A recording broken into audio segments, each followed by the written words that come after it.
నిన్న శుక్రవారం August 2న release అయిన అజయ్ దేవగన్ కొత్త సినిమా ఔరోం మే కహా ధమ్ తా. ఈ సినిమాలో టబు ఉంది, సయ్యి మంజురేకర్ ఉంది, జిమ్మీ షేర్గిల్ ఉన్నాడు, డైరెక్టర్ నీరజ్ పాండే. అయినా కానీ ఈ సినిమాకి అసలు కలెక్షన్స్ లేవు. ఓపెనింగ్స్ మొదటి రోజు చాలా దారుణంగా వచ్చాయి.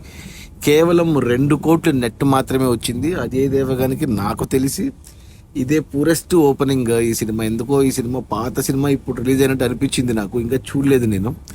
ఈ సినిమా వచ్చేసి ఇండియాలో మొత్తంగా 2500 థియేటర్లో రిలీజ్ అయింది. అండ్ ఈ సినిమా బడ్జెట్ వచ్చేసి 100 కోట్లు. అంటే 2 కోట్లు వచ్చాయి మొదటి రోజు. ఇంకా 98 కోట్లు నెట్ వెనక్కి వస్తేనే సినిమా హిట్ అవుతుంది బాక్స్ ఆఫీస్ దగ్గర కమర్షియల్గా. ఈరోజు శనివారం, రేపు ఆదివారం. ఇక సినిమాకు వచ్చిన కలెక్షన్స్ చూస్తే ఈ 2 రోజుల్లో కొద్దో గొప్ప వస్తాయి. పోటీలో జాన్వీ కపూర్ ఉలజ్ అనే సినిమా కూడా ఉంది హిందీలో. ఆ సినిమాకి ఈ సినిమా కంటే దారుణంగా కేవలం 1 కోటి మాత్రమే వచ్చింది.